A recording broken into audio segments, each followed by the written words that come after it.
Bonjour à tous, on voulait se réveiller très tôt ce matin pour voir le lever de soleil, c'est-à-dire 5 h du matin, et on n'a pas réussi, il est toujours tôt, il est 7 h et on se trouve en fait entre Playa Guiones et Nossaras, toujours sur la côte pacifique du Costa Rica. Comme vous pouvez voir, on dort juste là, on ne dort pas directement sur la plage, je ne pense pas qu'on puisse parler vraiment d'un spot de rêve. Mais généralement pendant la journée on roule et puis on se gare juste devant la plage. On préfère pas dormir là-bas en fait parce que le soir il n'y a absolument personne, il n'y a pas de lumière, c'est hyper noir et puis pour des raisons de sécurité c'est un petit peu mieux de venir dormir là, il y a de la sécurité pas très loin et puis c'est quelque chose de super important quand on voyage. Mais vous allez voir, on va aller vers la plage maintenant. Là j'allais voir à quoi ressemble l'océan ce matin. Puis en fonction de ce qu'on découvre, on va voir si on va faire une petite session de surf pour commencer. Salut, nous sommes Anouchka et Renaud. Depuis septembre 2018, nous voyageons à temps plein dans notre van et partageons avec vous cette expérience. Nous avons traversé l'Amérique du Nord, l'Amérique centrale et nous sommes en ce moment au Costa Rica. Merci à tous nos abonnés et bienvenue à tous ceux qui nous découvrent. Abonnez-vous pour ne rien rater.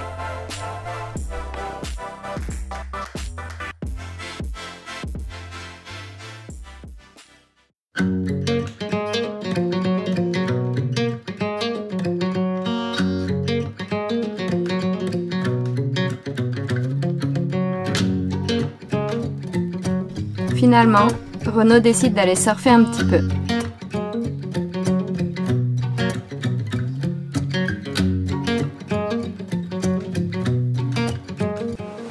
Hello. Hello. Alors? Ah, c'était trop bien. C'était trop bien, j'aime trop ma nouvelle toute blanche. C'est comme ça? Ah ouais, vraiment. C'est un autre monde. C'est plus difficile. J'ai l'impression d'avoir régressé, mais les sensations sont complètement différentes. C'est comme vraiment un autre livre, quoi.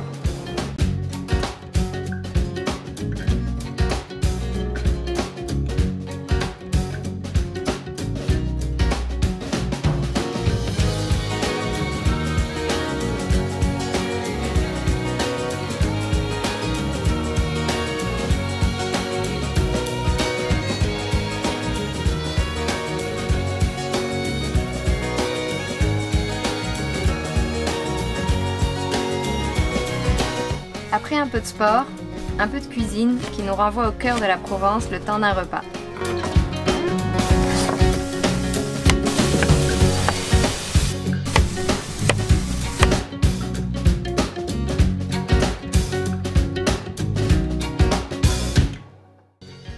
Et ensuite, nous prenons la route, direction Tamarindo, ville la plus touristique et développée de la péninsule de Nicoya.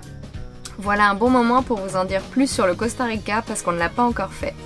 Bon, le Costa Rica a des frontières avec le Nicaragua au nord et le Panama au sud. Il y a quasiment 5 millions d'habitants qu'on appelle costaricains, costariciens ou ticos.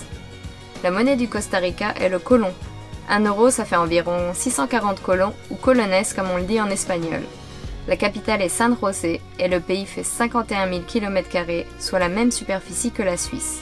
Le Costa Rica, c'est 5% de la biodiversité de la planète sur seulement 0,03% de la surface terrestre. Et un tiers du territoire est protégé en tant que réserve naturelle.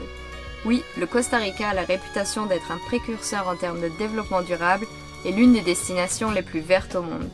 Ça marche bien pour le tourisme, mais on a aussi vu une réalité pas si verte que ça. Les réserves naturelles cachent une agriculture intensive, industrialisée et très gourmande en pesticides avec des exploitations de bananes et d'ananas à perte de vue. Et oui, le Costa Rica est le premier producteur mondial d'ananas et fournit 3/4 des ananas qu'on retrouve en Europe. Pour la qualité des sols, de l'eau et la biodiversité, c'est quand même moyen. Mais le Costa Rica, c'est la pura vida. 2 mots que les ticos utilisent pour dire bonjour, au revoir, ça va bien, ou dire que la vie est formidable, que tout est cool. Et on le sent vraiment. Le Costa Rica est un pays démocrate depuis son indépendance en 1821 et n'a plus d'armée depuis 1948. Et ici, vous en prendrez plein la vue. Volcans, montagnes, jungle luxuriante, plages de rêve, spots de surf, activités en tout genre. C'est le pays le plus cher d'Amérique centrale, mais aussi le pays où de manière générale vous aurez le moins à sacrifier votre confort. Bref, un pays magnifique qu'on aime beaucoup. Costa Rica, pura vida.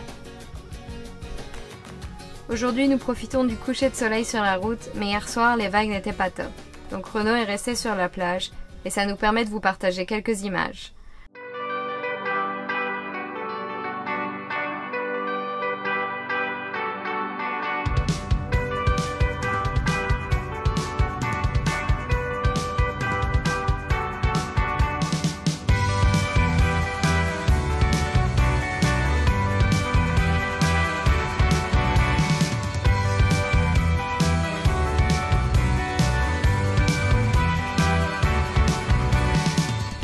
Nosara est assez connue pour le surf, c'est vraiment relax, la plage est immense et il y a des vagues pour tout le monde.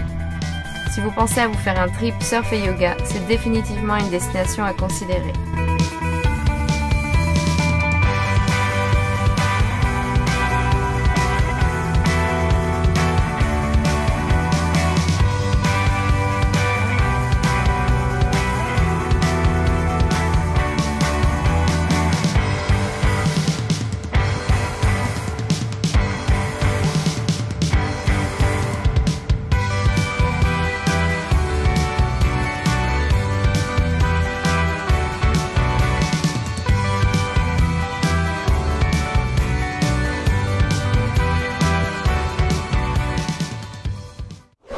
Une des raisons pour lesquelles on est retourné à Tamarindo en fait, c'est parce qu'on attendait nos papiers d'immatriculation du véhicule du Québec.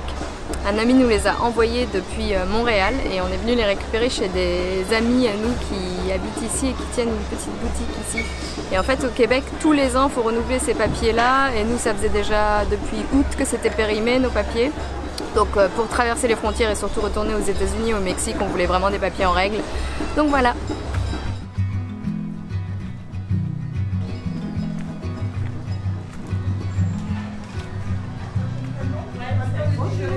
Vous êtes sortis avec la petite lettre? Bah oui, on reçoit des trucs pour vous, nous, l'autre bout du monde, alors on les garde, on va vous les voler. Merci beaucoup.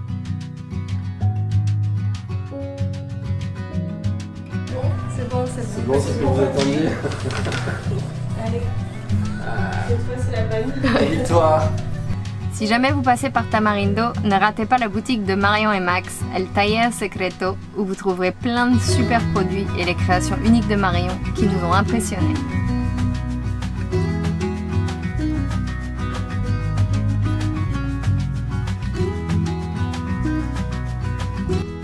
Et on reprend la route une fois de plus, cette fois-ci vers le Nicaragua. Et oui, on débute officiellement notre remontée vers le Québec.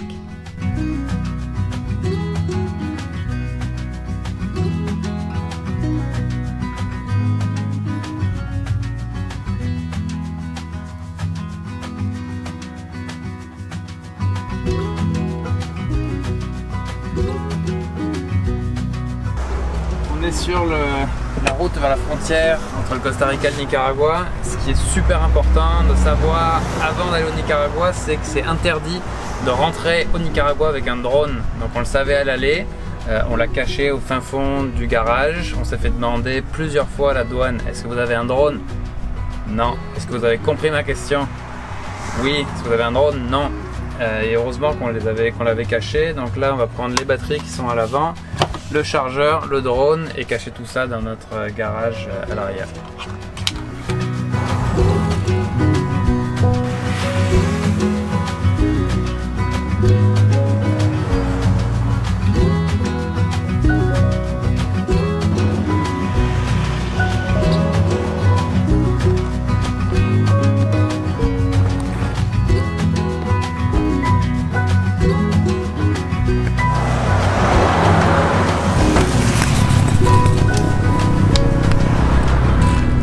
Ça devrait être pas mal, c'est là qu'on l'avait caché la première fois. Je pense que s'ils veulent le trouver, il faut qu'ils se lèvent tôt, il faut pas qu'ils aient la flemme. Et à l'aller, ils étaient plutôt tranquilles sur le contrôle, donc ils ont même pas fouillé. Donc voilà, on va croiser les doigts. On est à peu près à 20 km de la frontière du Nicaragua où on s'est arrêté pour manger dans un petit restaurant sur le bord de la route. Donc c'est vraiment un restaurant pour les chauffeurs de camions ou les gens qui vont faire la frontière. Et on peut voir les hommes là-bas qui ont fini leur travail parce qu'on est samedi vers 14 h et en général les gens arrêtent de travailler à cette heure-là pour leur week-end. Et on s'est pris un casado qui est en fait un plat typique du Costa Rica. Ça coûte pas très cher, c'est à peu près 4-5 € et dans tous les casados on retrouve la même chose, on retrouve du riz, des haricots, de la salade et de la viande. Ici on a des frites en plus. Voilà, on a profité de cet arrêt pour manger notre dernier plat traditionnel du Costa Rica. Encore une fois, on doit doubler en contresens la file interminable de camions. Elle n'a jamais été aussi longue qu'ici. C'est impressionnant.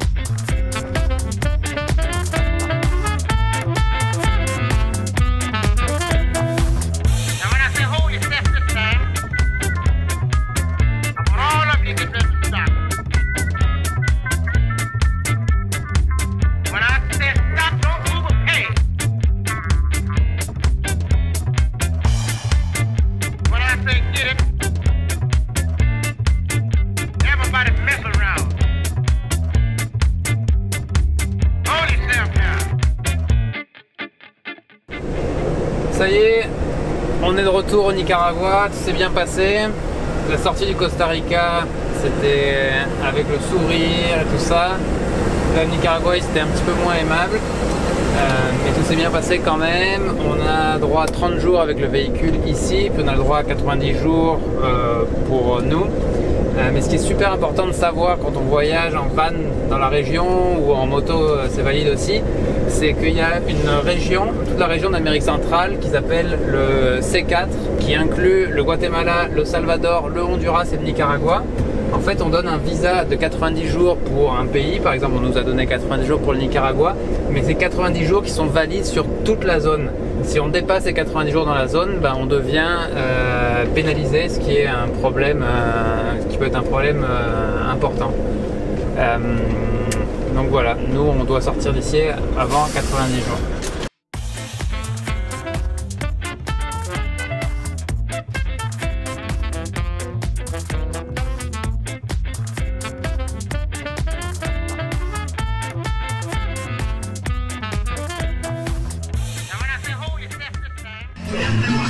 Voilà où on se réveille ce matin, on est dans la ville de Rivas, qui est la première grande ville après la frontière au Nicaragua. On a dormi cette nuit juste là. En fait, on est devant le commissariat de police. On savait pas trop où aller, puis c'est toujours un choix assez sécuritaire de dormir là. En revanche, comme vous pouvez écouter, il y a la musique à fond, souvent dans les centres-villes en Amérique latine, c'est ça. Il y a un magasin qui met ses enceintes qui sont à peu près hautes comme moi, avec la musique à fond, puis c'est ça depuis ce matin très tôt. Donc on fait avec, c'est ça aussi vivre dans un van. Là ce qu'on va faire, c'est qu'on va aller faire quelques courses, puis ensuite on embarque pour un petit village qui est sur la côte, qui s'appelle Popoyo. Et on doit faire des courses pour nous et aussi pour notre ami israélien Shahar qu'on va rejoindre. Et oui, on est vraiment content d'aller retrouver notre ami que nous avions rencontré au Mexique et avec qui nous avons voyagé pendant un mois dans l'état de Oaxaca. Pour ceux qui ont manqué ça, jetez un coup d'œil aux épisodes 11 et 12. On avait entre autres passé 2 semaines dans le meilleur spot de tout notre voyage.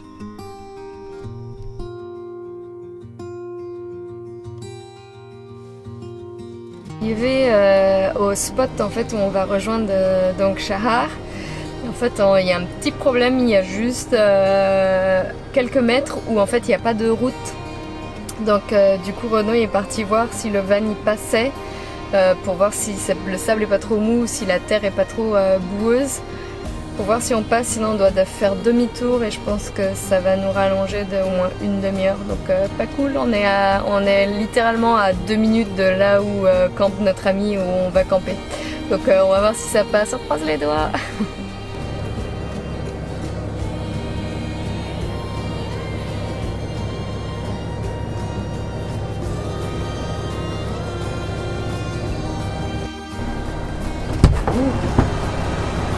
Alors, ça passe?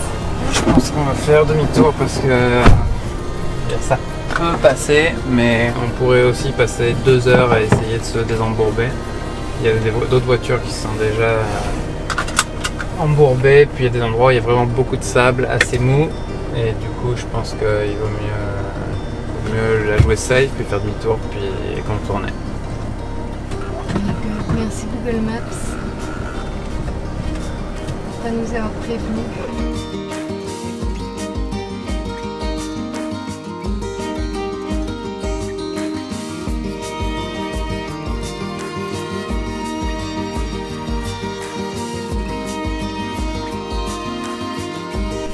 c'est super cool d'avoir retrouvé notre ami, on est vraiment super contents. Puis en plus de ça, on est 3 véhicules et on vient d'installer notre petit camp.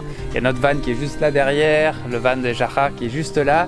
Et puis il y a un autre ami qui est avec nous qui s'appelle Enrique, qui est quelqu'un qui a voyagé avec Jahar pendant quelques semaines, avec qui on vient de faire connaissance, qui a un petit bus qui est vraiment cool. Et voilà, donc on a notre petit emplacement ici, on est sur une propriété qui est un genre de petit hôtel, ils nous permettent de camper là, par contre c'est payant mais c'est pas mal, disons que ça vaut le prix qu'on paye. Il y a une grande piscine qui est juste derrière, puis c'est sécuritaire, il n'y a aucun risque de vol ou quoi ici. Puis on a quand même ce petit espace pour nous qui est super cool. Cette vie en van, c'est génial, et c'est encore mieux lorsqu'on peut partager cette expérience avec des amis. D'ailleurs, dites-nous en commentaire si vous aimeriez qu'on fasse une petite vidéo de visite de leurs vannes qui sont vraiment cool.